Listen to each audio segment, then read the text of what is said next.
Son solo 6 pasitos. A la suerte hay que ayudarla. Con el Kini estás a 6 pasos de tus sueños. ¿Qué esperás para cumplirlos? 6, 5, 4, 3, 2, 1, Kini 6. Próximo pozo, 475 millones de pesos.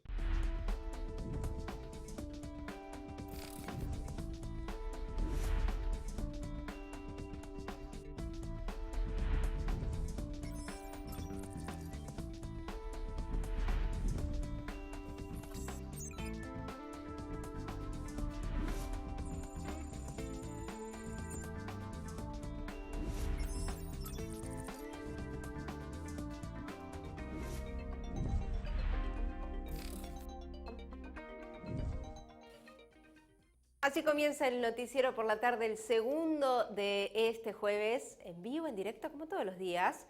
Esto siempre sucede, pero la información cambia y por eso los títulos en este momento.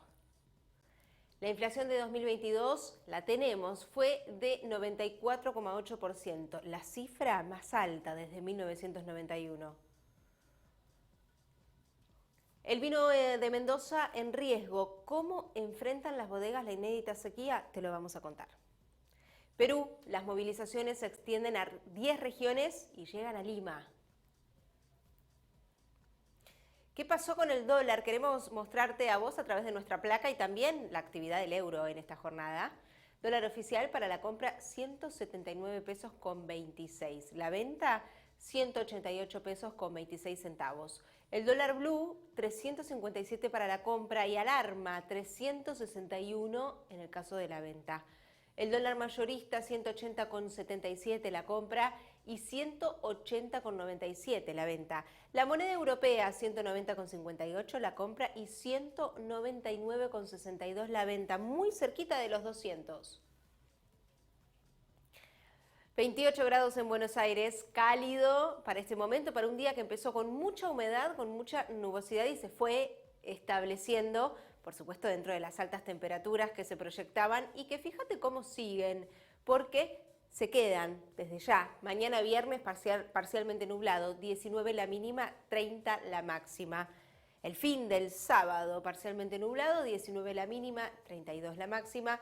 Y el domingo parcialmente nublado también, 22 la mínima, 33 grados la máxima. Lo esperamos, pero lo vivimos antes de los resultados de los datos y estoy hablando de la inflación, de lo que cuesta vivir en Argentina y, peor aún, sostenerse en el estado y la situación que uno pueda tener cuando los salarios no se actualizan a una inflación que lo que estás viendo así en la pantalla y de lo que todos están hablando, 94,8% 2022, un gran número que es el que esperábamos y el que, como te digo, ¿no? Antes de tener el informe del INDEC impacta primero nuestras vidas, entonces lo sabemos en algún punto. La cifra más alta desde 1991. Instalada y también, bueno, con la mirada en los propios dichos de Sergio Massa, que avisoraba que fue también lo que en algún punto importa, o mejor dicho, se anticipó que iba a ser la buena noticia respecto al mes de diciembre, que apenas superó el 5%, pero en la totalidad es donde vivimos el peor impacto en este caso. Y la suba de alimentos y las bebidas no alcohólicas fue la que más incidió en estos precios, lo lideró casi todo el año, lo textil también está entre lo que más aumentó, y el mercado inmobiliario desde ya, una situación espeluznante para poder alcanzar los valores que Argentina hoy tiene al respecto.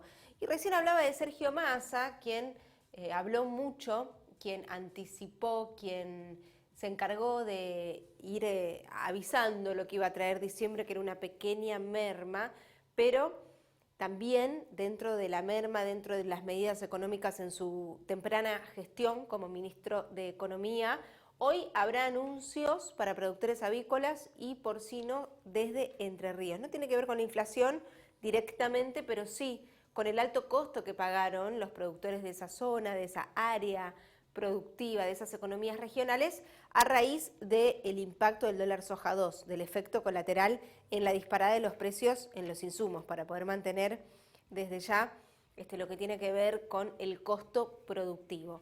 Por eso, y refiriéndonos a Sergio Massa, ahora vamos a la justicia argentina y un poco antes a la legislación, porque la portavoz presidencial, Gabriela Cerruti, hoy dio su conferencia de prensa no hace muchos minutos, hace poquito de esto, recibió a los periodistas y anticipó que esta noche se publicara la convocatoria para sesiones extraordinarias y 27 proyectos se debaten. Fíjate que la vamos a escuchar, incluye la ley del impulso agroindustrial, la maquinaria agrícola por ende también, y el juicio a la Corte Suprema. 7 proyectos enviados por el Poder Ejecutivo. El periodo de extraordinarias, según la convocatoria que van a ver esta noche publicada, se va a extender desde el 23 de enero hasta el 28 de febrero. En algunos temas les voy a dar sencillamente los títulos porque los números y los expedientes son largos, pero ustedes van a tener después exactamente el listado con todos.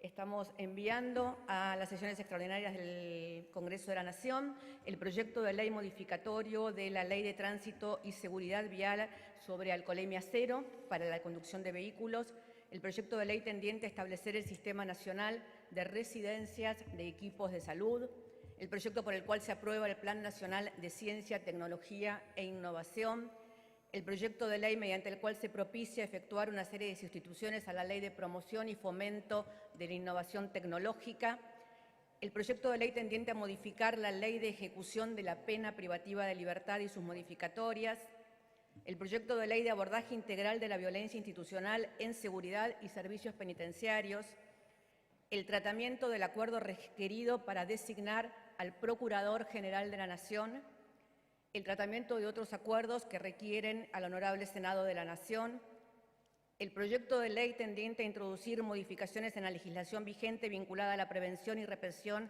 del lavado de activos, la financiación del terrorismo y el financiamiento de la ley de armas de destrucción masiva, el proyecto de ley de modificación del artículo 21 de la ley 1285/58 con el fin de ampliar el número de integrantes de la Corte Suprema de Justicia de la Nación, el proyecto de ley tendiente a modificar la ley del Consejo de la Magistratura, el proyecto de ley de creación del Parque Nacional y la de Reserva Nacional Laguna El Palmar, el proyecto de creación del Área Marina Protegida Agujero Azul, el proyecto de ley por el cual se establece un régimen previsional diferencial para los trabajadores que se desempeñen como combatientes de incendios forestales o rurales, el proyecto de ley por el cual se crea el plan de pago de deuda provisional, proyectos de leyes que disponen la creación de universidades nacionales, proyecto de ley tendiente a crear el régimen de fomento al desarrollo agroindustrial, federal, inclusivo, sustentable y exportador, el proyecto de ley por el cual se sustituyen los artículos 23 y 45 de la Ley de Sangre Humana, el proyecto de ley tendiente a asegurar la contención y el acompañamiento de las personas que reciben un diagnóstico de trisomía 21 o síndrome de Down, proyecto de ley por el cual se crea el Programa Federal Único de Informatización y Digitalización de las Historias Clínicas, el proyecto de ley por el cual se modifica la Ley de Presupuesto General de Gastos y Cálculos de Recursos de la Administración Nacional en función del artículo 170, y los últimos 5, el proyecto de ley de exteriorización del ahorro argentino, proyectos de ley para la promoción de nuevas energías e inversiones con valor agregado en el sector energético, solicitudes de juicio político a los integrantes de la Corte Suprema de Justicia de la Nación, proyecto de ley solicitando el correspondiente permiso constitucional para que el señor presidente de la Nación pueda ausentarse del país durante el año 2023, proyecto de ley para modificar el sistema estadístico nacional y proyecto de ley por el cual se establece un régimen simplificado para pequeños contribuyentes tecnológicos. Todos estos proyectos de ley serán enviados para ser tratados en sesiones extraordinarias del Congreso, que tal como les dije, se extenderán entre el 23 de enero y el 28 de febrero y tendrán su publicación en el boletín oficial. Verano en Argentina es sinónimo de festivales por todo el país y Corrientes se encarga del Festival del Chamamé y el anfiteatro Coco Marola, que está listo en Corrientes para esta noche. El arquitecto Gabriel Romero, bueno, a un día de la cita del Festival de Chamamé, recorriendo las instalaciones del Coco Marola. Así es, estamos haciendo una visita general de cómo quedó, ya está prácticamente todo listo, como ustedes verán, está el sonido, las pantallas, están haciendo el último ensayo general de este espectáculo aéreo que se va a desarrollar mañana, y también todos los stands institucionales, gastronómicos que se están instalando. Se están mirando las cuestiones de seguridad ya tenemos toda la habilitación que se pide habitualmente para un espectáculo de estas características, así que bueno, estamos todos listos para comenzar. Hoy a la noche será el ensayo general de pantallas y sonidos, y la verdad que estamos con mucha expectativa de esta próxima edición de la Fiesta Nacional Chaumé. ¿Qué novedades presenta el escenario este año? Bueno, fundamentalmente las cuestiones técnicas siempre son las que de alguna manera innovan, los formatos de la pantalla, las características de las propuestas artísticas, y sin duda la gran innovación tiene que ver con esta actividad que se va a desarrollar mañana, que es la de Sabina Sansone, una artista que hace danza aérea y que va a estar haciendo una serie de presentaciones durante el día inaugural, que va a ser el día viernes. ¿Nos puede contar un poco más sobre los stands, cantidad?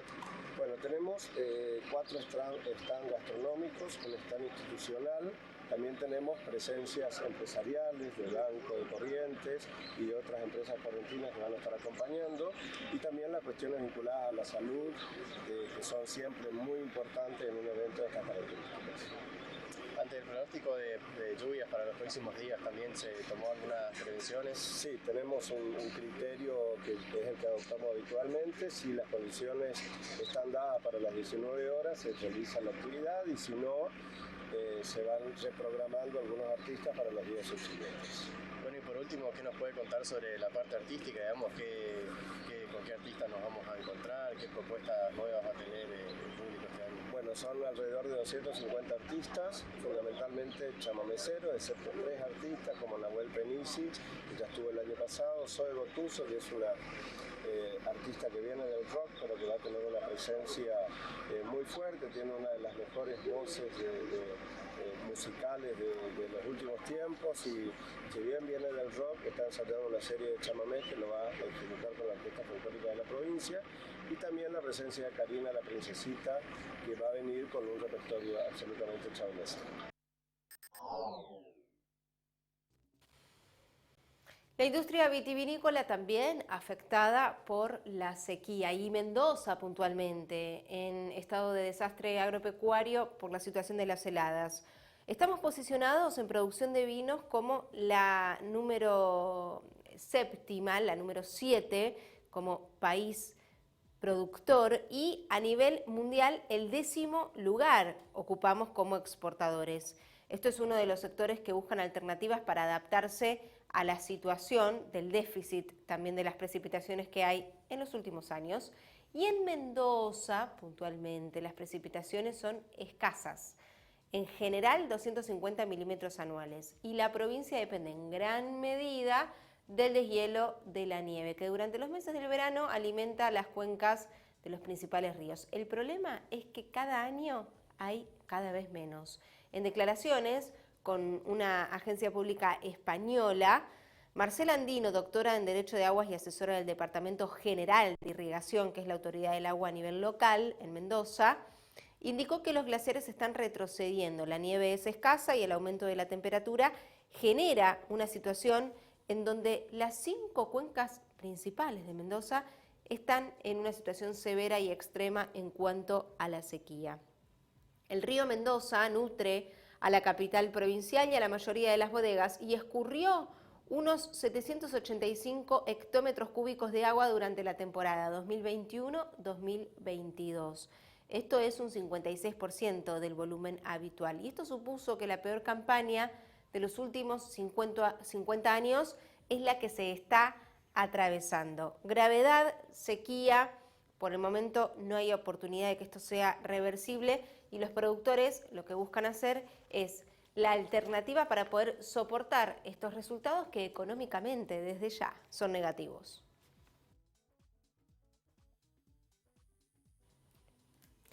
Llega el momento de hacer una pausa, quédate con nosotros porque en minutos se promete la palabra de Sergio Massa.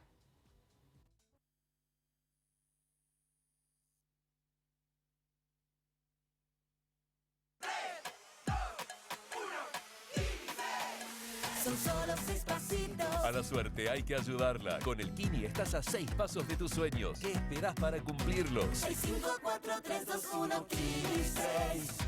Próximo pozo, 475 millones de pesos. Este verano, vayas donde vayas, disfrútalo a pleno con la mejor carne del mundo. Carne Argentina. Encontrá las mejores recetas en www.carneargentina.org.ar. Sabemos muy bien el esfuerzo que hacen miles de argentinos que trabajan e invierten en nuestra tierra. Y queremos estar ahí para acompañar e impulsar su negocio, haciendo que su día a día sea más fácil. Si el campo evoluciona, evolucionamos todos. Galicia, siempre junto al campo. Hoy es más fácil predecir el clima, pero el desafío sigue siendo enfrentar la tormenta. Podés capacitarte a distancia, aunque para la práctica hay que estar ahí. Hasta es más simple orientarse. Eso sí, el camino hay que recorrerlo igual. Si bien algunas cosas parecen más sencillas que antes, el desafío es el mismo de siempre.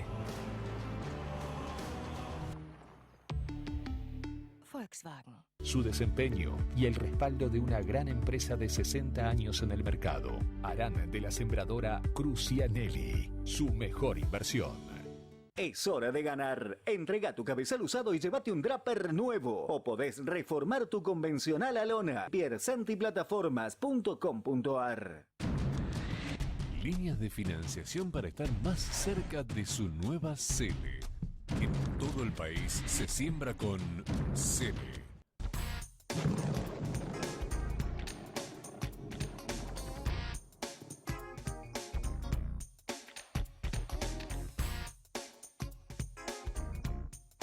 Cien años seguros de lo que hacemos.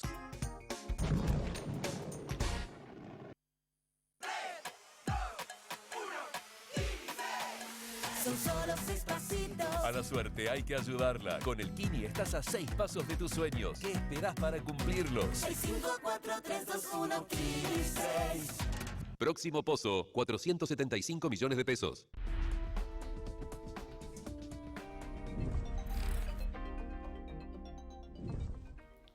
Tres minutos para llegar a las 7:30 en toda la República Argentina. Y ahora le damos la bienvenida a nuestra analista, especialista en la política agropecuaria. ¿De quién hablo? De Susana Merlo. Un nuevo encuentro semanal de Chacra Televisión en un arranque de año que no por previsible no es destacable. ¿Previsible en qué sentido? La seca se mantiene, la seca continúa. Es el tercer ciclo. Se sabía, se conocía. A pesar de eso, ni tranqueras adentro, ni tranqueras afuera, ni en el sector privado, ni en el sector oficial, en general, se han tomado las previsiones correspondientes para tratar de paliar, de atenuar algunos de los efectos. Y en general, si bien en agricultura los términos y los programas de producción son mucho más ajustados, y hubo y hay un porcentaje de timba, como se dice en el campo, respecto a que con cualquier lluviecita de 5 o 10 milímetros los productores se están largando a sembrar, también es bastante la cautela sobre cuánto es lo que se entierra y el riesgo que se corre. Sin embargo, no ocurre casi lo mismo en otros sectores como puede ser la ganadería, la lechería, e incluso en algunas producciones, como pueden ser las de porcinos o los de pollo, donde ni siquiera la producción está usando las coberturas para estar protegido respecto al precio de los granos. Hoy se descubre que hay una reacción, comillas de vuelta, tibia, del sector oficial en lechería, volviendo a enrarecer y a enturbiar los mercados. ¿Con qué? Con una devolución de algo que nunca se debió haber cobrado, porque con 3 años de sequía no es lógico que la lechería esté pagando retenciones, y menos con el atraso del precio que trae. ¿Por qué el gobierno hoy devuelve parte de esas retenciones? Por sensibilidad social, porque tiene un proyecto de que la lechería no caiga a niveles de los cuales luego no puede arrancar. Bueno, tal vez si uno pensara muy bien, podría ser atendible ese argumento. Sin embargo, lo más probable es que sea porque estamos en un año de elecciones y ninguno de los gobernadores de las zonas centrales, que son las lecheras justamente, Entre Ríos, Santa Fe, Córdoba, una partecita de Buenos Aires, va a querer perder un solo voto, al menos hasta que no se den sus elecciones de gobernador, que en la mayoría de los casos las han desdoblado de las nacionales. Pero tampoco los productores y sus entidades han hecho demasiado por sus pares, salvo honrosas excepciones. Un caso, la Rural de Reconquista, que se ha movilizado, ha conseguido forrajes diferidos, ha mantenido un nivel de precios para que no haya excesos y abusos también de quienes proveen de estos rollos, pero no a nivel institucional sectorial esta ayuda. Son casos, volvemos, insistimos, muy puntuales. ¿Qué es lo que le queda esperar a los productores este año? Ya lo saben. Muy poco, solo que llueva, y las pérdidas, gran parte de ellas ya se produjeron. Ninguna lluvia ahora va a devolver ni el trigo que no se produjo, ni el maíz de primera que ya se perdió y parte del de segunda también, y mucho menos la cantidad de terneros que no va a haber y la cantidad de preñeces que no se dieron por mala alimentación de la hacienda durante el invierno. Conclusión, hasta los propios medios que difunden van con la película ya vista y sobre los resultados de algo medible como es la pérdida de granos, pero nadie está incluyendo ni la pérdida de leche, ni la pérdida de tambos, ni la pérdida de terneros, ni el salto que puede llegar a pegar la carne en plena etapa electoral a partir de las pérdidas de producción de preñeces y de terneros que se están dando en esta campaña. Los números pareciera que no los hace nadie.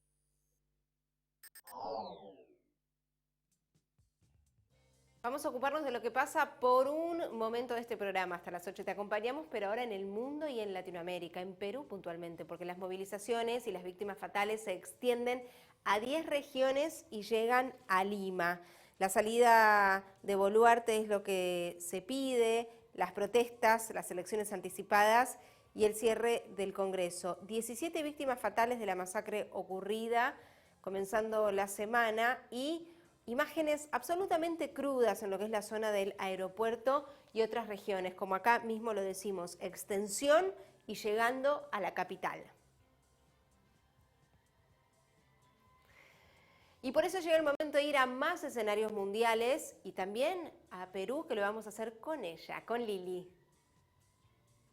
Continúa el conflicto social en Perú, ya se cumplieron los 8 días de manifestaciones, quedando 17 víctimas como resultado de este conflicto. ¿Qué piden los manifestantes? Bueno, la renuncia del actual presidente Dina Boluarte y también la liberación del expresidente Pedro Castillo.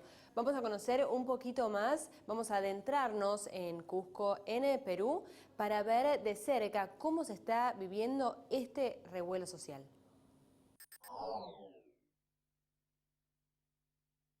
Encendidas protestas en Cusco por la muerte de manifestantes. En la región de Puno, en el sur del país, un policía murió quemado por una muchedumbre enfurecida. Se trata de los actos más violentos desde la destitución del expresidente Pedro Castillo en diciembre pasado, después de que intentara disolver el Parlamento y gobernar por decreto. El gobierno declaró un toque de queda. El día de hoy se ha aprobado en el Consejo de Ministros un decreto supremo que declara la inmovilización social obligatoria en Puno por el plazo de 3 días, desde las 20 horas hasta las 4 de la mañana. Esto en salvaguarda de la vida, de la integridad y de la libertad de todos los ciudadanos connacionales de Puno. El Pleno del Congreso otorgó el voto de confianza al gabinete ministerial que preside Alberto Otárola, que expuso la política general del gobierno. Mientras afuera del Congreso, manifestantes preguntaban por los desaparecidos y los fallecidos.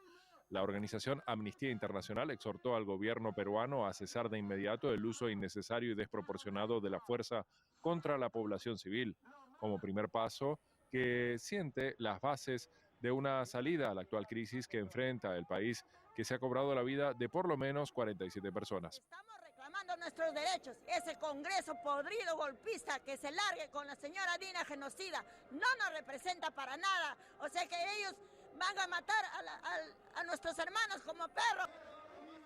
Los manifestantes exigen la renuncia de la presidenta Boluarte, el cierre del Congreso, una nueva constitución y la liberación de Castillo. El Ministerio Público de Perú anunció que abrió una investigación preliminar contra la presidenta Boluarte por los presuntos delitos de genocidio, homicidio calificado y lesiones graves cometidos durante las protestas de diciembre y enero.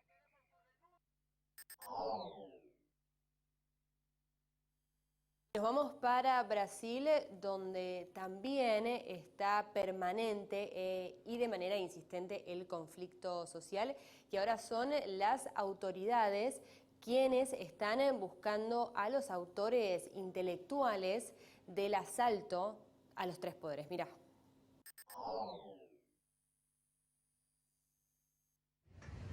Brasilia se ha convertido en una especie de escena del crimen. La policía intenta recabar toda la evidencia posible en las sedes de los 3 poderes que quedaron totalmente vandalizadas tras el asalto del pasado domingo. Varias investigaciones están en curso para encontrar a los autores intelectuales. El ataque ha conmocionado a todo el país. Fue un ataque muy concreto. Fue un acto de vandalismo, una locura. ¿No te gustó el resultado electoral? Como a mí no me gustó el de 2018. Pero no fui a vandalizar cosas. Figuras del gobierno de Lula da Silva acusan a los simpatizantes del expresidente Jair Bolsonaro de ser los responsables del asalto. Sin embargo, hay quienes apuntan que los bolsonaristas no han sido los únicos en expresarse a través de la violencia. En los anteriores gobiernos de Lula, el movimiento de los trabajadores rurales sin tierra y los sin techo también solían hacerlo. Los indígenas también. Siempre ha habido protestas en las que rompían todo. Y ahora llaman a esto antidemocrático y terrorista. Entonces, en el pasado también eran terroristas. ¿Por qué no los llamaron así? Ah, y en ese tiempo nadie era encarcelado, nadie era investigado. El asalto del domingo concluyó con 1.500 personas detenidas. Las autoridades brasileñas tienen 5 días para imputar los cargos. Los partidarios del actual presidente insisten en que debe caer todo el peso de la ley sobre aquellos que buscan sembrar el caos y desencadenar una intervención militar. José Eduardo Cardoso, antiguo ministro de Justicia. La democracia tolera todo. La democracia lo tolera todo, excepto los actos que pretenden exterminarla. Si no actuamos enérgicamente contra quienes quieren violar la democracia, la perderemos. Los culpables deben ser puestos tras las rejas. Los que actuaron políticamente mal deben perder sus mandatos. Y desde el punto de vista de responsabilidad civil, deben pagar con su propio dinero los daños causados al patrimonio público. A nação brasileira, ao patrimônio público brasileiro.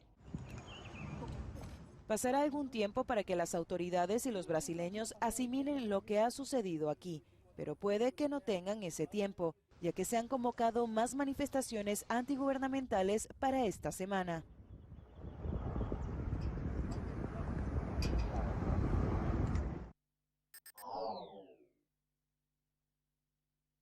Lo que vas a ver a continuación es una novedad en España. Te anticipo que en algunos lugares, por lo menos de aquí de Capital Federal, ya existe. Y es en España que se está implementando, ya está activo directamente, que en varios supermercados, en vez de ir y llevarte los alimentos en recipientes, en bolsas que te da el mismo local, te las llevas en recipientes que llevas vos. Así evitas, por supuesto, consumir menos plástico y cuidar un poco el medio ambiente. Vamos a conocer un poquito cómo funciona. Mirá.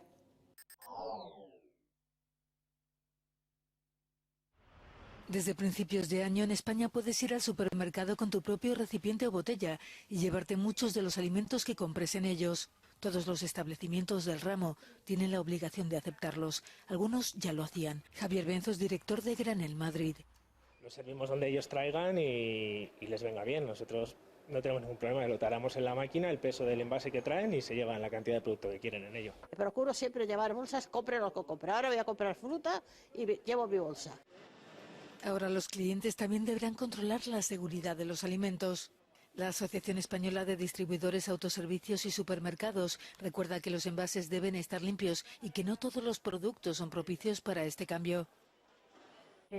Pueden, pues a lo mejor rechazarlos, ¿no? Si ellos ven que el envase no es el adecuado por sus características, por su material, etcétera. Esto está, cada empresa tendrá que decidir cuáles son los requisitos.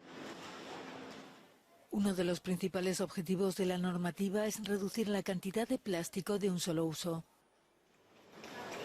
Pues me parece fenomenal. Y así los plásticos no se utilizan tanto. Que estamos llenando de plástico el planeta. El Real Decreto da 6 meses a los comercios para adaptarse a la nueva legislación. La Organización de Consumidores pide que su aplicación se extienda a otro tipo de artículos como los de droguería.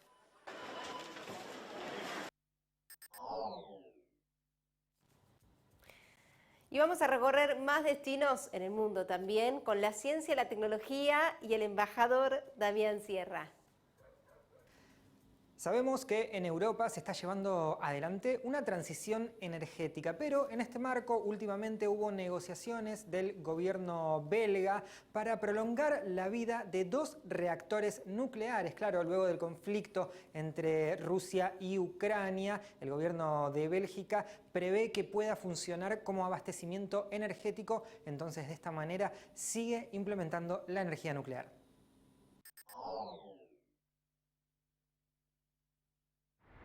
El gobierno de Bélgica y la empresa de energía francesa Engie han anunciado que extenderán la vida de 2 de los 7 reactores nucleares del país por un periodo de 10 años que comenzará a partir de 2026. Las 2 partes llevaban meses de duras negociaciones para establecer las condiciones de esta prórroga. En marzo del año pasado, Bélgica había tomado esta decisión con el objetivo de garantizar su abastecimiento energético. Esta producción de energía es extremadamente eficaz. Es una forma de energía que no produce gases de efecto invernadero y en la que el Estado belga se verá favorecido. A menudo se decía que las decisiones en materia de política energética en Bélgica no se tomaban en Bélgica, sino que se tomaban en otros países. Con esta decisión, las decisiones se tomarán en nuestro país, declaraba el primer ministro belga Alexander De Croo. Prolongando la vida de estos 2 reactores, Bélgica se aleja de su plan de abandonar la energía nuclear, previsto para 2025. De los 7 reactores que tiene el país, uno de ellos se apagó a finales de septiembre de 2022.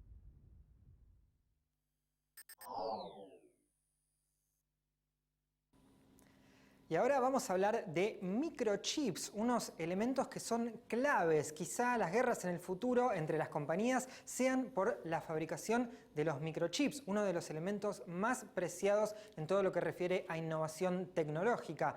Pican en punta países como por ejemplo China, Surcorea, también el estado de Taiwán, pero ahora Europa se quiere meter en la conversación.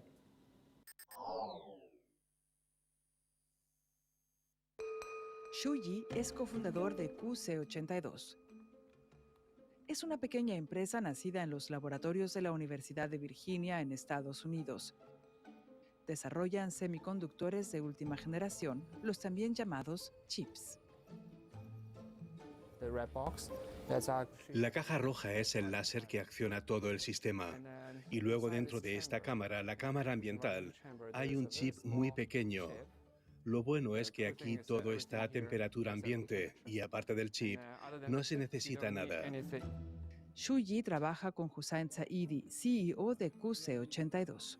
Saidi dice que los chips de QC82 pueden ser microscópicos y tener un gran impacto. Se utilizarán en computadoras cuánticas. Son computadoras capaces de simular el movimiento de átomos y moléculas. Ayudarán a reducir el coste y la velocidad de fabricación de fármacos. Pero gran parte del trabajo de Hussain, Xu Yi y el resto del equipo de QC82 es teórico y puede ser difícil conseguir financiación para una empresa tan orientada al futuro. Al principio consume muchos recursos, tiempo, dinero y mano de obra, pero también conduce a una tecnología con grandes posibilidades de crecimiento y mucho más longeva. Su proyecto podría recibir nuevos apoyos gracias a la Ley de Chips y Ciencia. Es un paquete tecnológico de $280.000 millones diseñado para hacer crecer la industria de los chips y la alta tecnología en Estados Unidos. Aunque la ley se promulgó en agosto del año pasado, todavía no se han utilizado los fondos. Sigue atrayendo interés e inversiones en pequeñas empresas de semiconductores fundadas en centros de investigación como QC82. Richard Chilea trabaja en la financiación de nuevas empresas de alta tecnología. Vemos empresas cuyas tecnologías están relacionadas con la industria de los semiconductores, que de repente están encontrando muchos más inversores que quieren hablar con ellos para mantener conversaciones sobre la financiación de sus próximos desarrollos tecnológicos. La Ley de Chips y Ciencia ya está aportando a la industria inversiones por valor de $200.000 millones. Micron está invirtiendo $100.000 millones para construir fábricas de semiconductores en Siracusa, Nueva York. Intel $20.000 millones en Ohio. QC82 produjo su primer prototipo de chip sin invertir miles de millones de dólares. Es un logro del que están muy orgullosos. Literalmente estamos empujando lo desconocido un poco más lejos. Queremos que la computación cuántica acabe funcionando. Pero aunque no suceda, nosotros la impulsaremos. Impulsaremos esta tecnología hasta el límite de lo humanamente posible. Si funciona, Xu Yi, Hussain y el resto del equipo de QC82 quieren llevar las cosas aún más lejos. Algún día esperan diseñar toda su gama de productos de principio a fin en suelo estadounidense. Eso si la ley Chips and Science cumple sus promesas.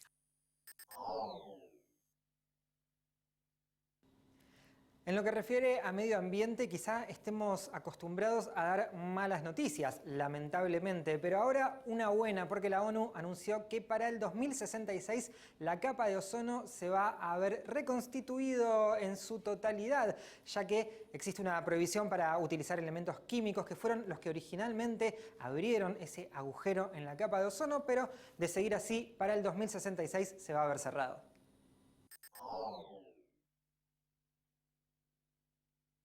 Buenas noticias para el medio ambiente. La ONU dice que en 2066 la capa de ozono se habrá recuperado totalmente, y ello gracias a la prohibición que existe para el uso de productos químicos que causaron la aparición de un agujero en la ozonosfera sobre el Antártico. Así lo confirmaba Stéphane Dujarric, portavoz de la ONU. La eliminación progresiva de casi el 90% de las sustancias prohibidas que dañan la capa de ozono ha conseguido salvaguardarla, lo que ha llevado a una recuperación de la capa de ozono en la estratosfera superior y a una menor exposición humana a los nocivos rayos ultravioleta del Sol.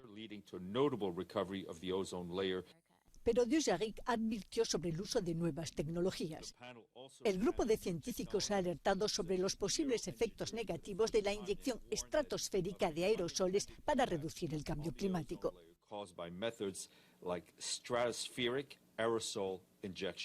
Si se mantienen las políticas en vigor, la capa de ozono en la Antártica se habrá recuperado para 2066 a los niveles que tenía en 1980. En el Ártico la recuperación se producirá antes, en 2045.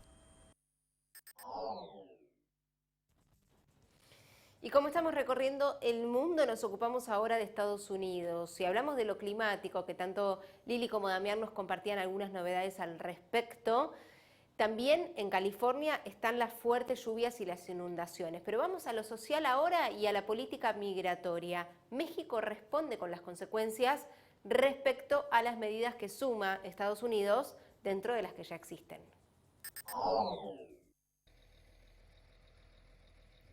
La permanencia del Título 42 y las nuevas medidas migratorias de Estados Unidos anunciadas recientemente mantendrán un elevado número de detenciones de migrantes y de costos socioeconómicos para México, previó el experto mexicano Rodolfo Casillas. En entrevista, el profesor e investigador de la Facultad Latinoamericana de Ciencias Sociales Flaxo afirmó que las divisiones políticas en Estados Unidos complican la toma de decisiones en materia migratoria, por lo que se sigue apostando por mantener el Título 42 y adoptar otras medidas que buscan la mera contención de migrantes y no atienden las causas de fondo del flujo migratorio. La permanencia del Título 42 es un instrumento adicional, no el único y no el principal, pero sí importante, que coadyuva a la contención migratoria indocumentada de Estados Unidos, tanto en su frontera sur como al interior del país. Tampoco atienden bien la situación de países de tránsito de migrantes como México, obligado a disponer recursos para la alimentación, protección y salud de los migrantes por las devoluciones de estos a suelo mexicano contempladas en el Título 42 y disposiciones similares. El Título 42 es una política invocada durante la administración del republicano Donald Trump que ha permitido a los funcionarios fronterizos de Estados Unidos expulsar rápidamente a los migrantes y solicitantes de asilo durante la pandemia de COVID-19. Desde marzo de 2020, cuando entró en vigor, Estados Unidos ha expulsado a cerca de 2,5 millones de migrantes, según cifras de la Oficina de Aduanas y Protección Fronteriza de ese país, CBP por sus siglas en inglés. El Tribunal Supremo de Estados Unidos detuvo el pasado mes de manera temporal la expiración de la política, cuyo fin y sustitución por la de aplicación habitual estaba previsto para el día 21 de diciembre. La decisión de continuar con el Título 42, a juicio de Casillas, tiene variados efectos tanto en lo que afecta directamente a los migrantes como al interior de la política estadounidense o de la política de Estados Unidos frente a México. La mayoría de los migrantes expulsados bajo el Título 42, defendido por los republicanos más conservadores, han sido devueltos a la frontera con México, que ha visto crecer por miles el número de migrantes en asentamientos irregulares en sus ciudades limítrofes con suelo estadounidense. Sobre el reciente anuncio de Washington de la ampliación de la vía de ingreso a su mercado laboral para hasta 360,000 nacionales de Cuba, Haití, Nicaragua y Venezuela por año, Casillas consideró que evidencia un cambio importante en materia migratoria, pero que en el fondo sigue dejando de atender las raíces. De la naturaleza de las medidas que se están tomando, pues digamos, son ampliamente insatisfactorias frente al volumen, ¿no? Decir que van a recibir por mes, ¿no?, 30,000, digamos, solicitudes de visas de trabajo, hay que señalarlo, cuya vigencia sería de 2 años máximo, siempre y cuando el solicitante reúna una serie de requisitos que no siempre son fáciles, ¿no? Pero decir que van a mandar a México 30,000 de esas 4 nacionalidades, Nicaragua, Venezuela, Cuba y Haití, le va a dejar a México un paquete de 360,000 personas, ¿verdad?, acumuladas al año. En opinión del académico, la nueva medida anunciada por Estados Unidos es positiva porque amplía las vías de acceso regular y legal al mercado laboral estadounidense, pero no contempla cifras coherentes con el flujo migratorio de récords que ha configurado la crisis de los últimos años. El número de migrantes detenidos por Estados Unidos en la frontera con México entre el 1 de octubre de 2021 y el 30 de septiembre de 2022 fue de 2.378.944, el máximo histórico para un año fiscal según datos de la CBP. Durante 2022, el INM contabilizó el rescate de 746.695 migrantes irregulares en territorio mexicano. mientras que la Comisión Mexicana de Ayuda a Refugiados recibió 118.478 solicitudes de refugio por parte de migrantes, la segunda cifra más alta en un año tras la registrada en 2021. Tales números, destacó Casillas, hacen que la permanencia del título 42 y la naturaleza de las nuevas medidas sean insatisfactorias.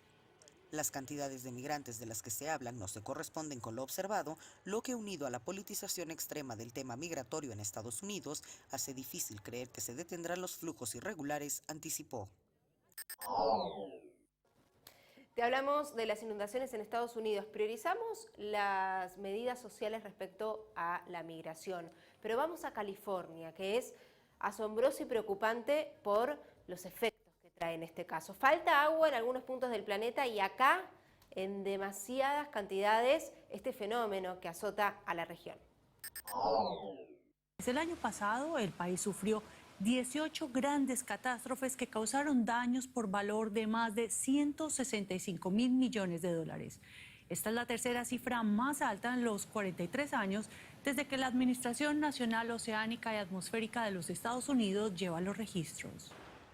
Las aguas dejaron un rastro de destrucción a su paso. Las inundaciones volvieron a las calles intransitables, dañaron viviendas y vehículos. California sufre una racha de intensas tormentas. Lluvias torrenciales y fuertes vientos obligaron a declarar alertas en amplias zonas del estado. En el condado de Santa Bárbara, los 10.000 residentes del pueblo de Montecito tuvieron que evacuar la zona. Las autoridades temen que se produzcan deslizamientos.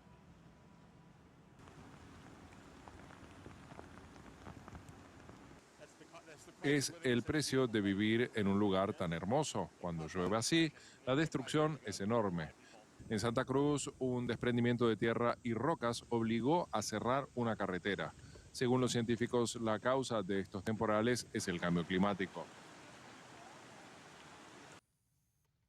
Es necesario adaptarse a las condiciones climáticas y construir una infraestructura más resistente.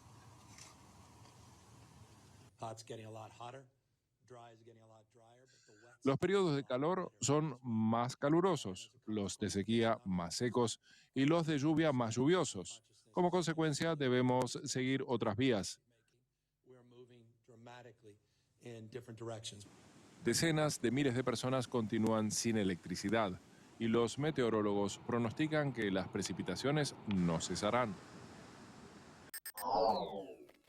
28 grados es la temperatura en este momento en Buenos Aires. Se atrasó el anuncio de Sergio Massa, pero va a estar, por supuesto, dentro de la información periodística de todo lo que se venga mañana. Medidas para el sector avícola y porcino. Así estamos siguiendo la logística de todo lo que sucede en Entre Ríos. Anunciado para las 18:30, puede que pasada las 20 ya esté en funcionamiento esta medida, este anuncio, acompañado por el gobernador, inclusive de Entre Ríos, que habrá también grandes anuncios para la provincia, lugar en el cual se ha elegido en esta ocasión, después de haber elegido Córdoba para el sector lácteo. Así llegamos al final, pero antes te cuento qué pasa en los próximos días en Buenos Aires. Mañana 19 la mínima, 30 la máxima.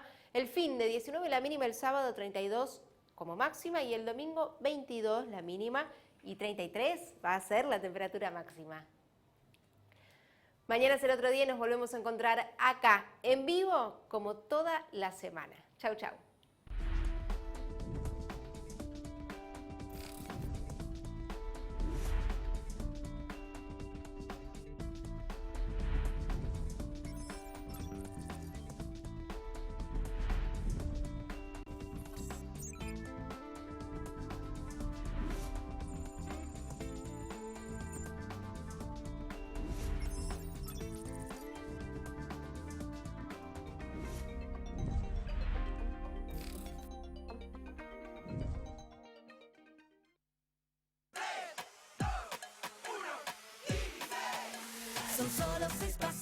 A la suerte hay que ayudarla. Con el Kini estás a 6 pasos de tus sueños. ¿Qué esperás para cumplirlos? 6, 5, 4, 3, 2, 1, Kini 6.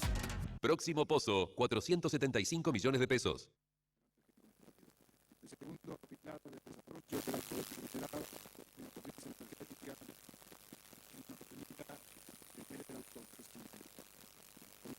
inauguración transformadora de 500 kilovatios en la ciudad de Paraná, que se había inaugurado en la gestión anterior que sucedió.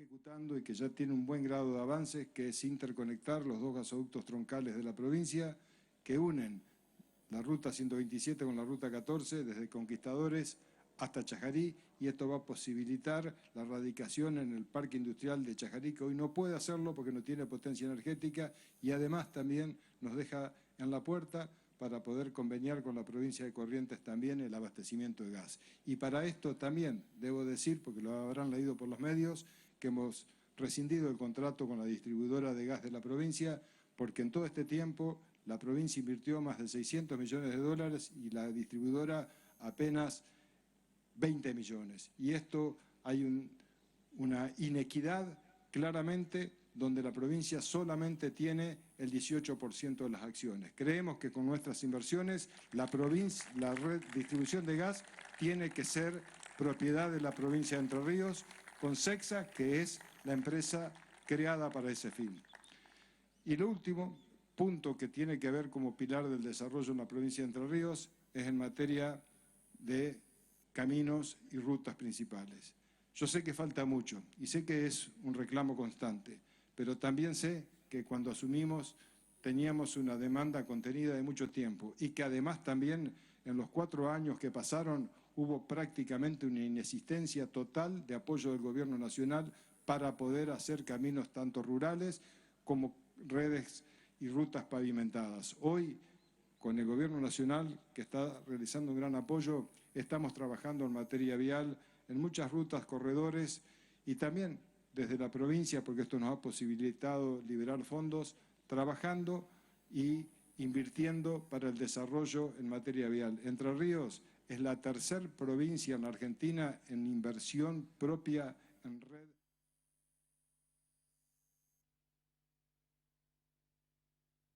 Estamos trabajando en materia vial en muchas rutas, corredores, y también desde la provincia, porque esto nos ha posibilitado liberar fondos, la Corporación Andina de Fomento, con una inversión de 60 millones de dólares para poder desarrollar y mejorar el enripiado de muchos caminos, que son la salida de la producción. Y vaya si lo saben, los productores avícolas, los productores tamberos, que tienen productos perecederos, por ejemplo, y que cuando llueve muchas veces se pierde la producción porque no se pueden sacar y llegar a los destinos de faena o de provisión. Este es el compromiso de poder seguir trabajando, hacerlo en conjunto, teniendo siempre la empatía para poder desarrollar acciones de trabajo entre el sector público y entre el sector privado. En materia de apoyo a la producción, a la industria y también al consumo, porque acabamos de implementar la billetera Entre Ríos, que esto favorece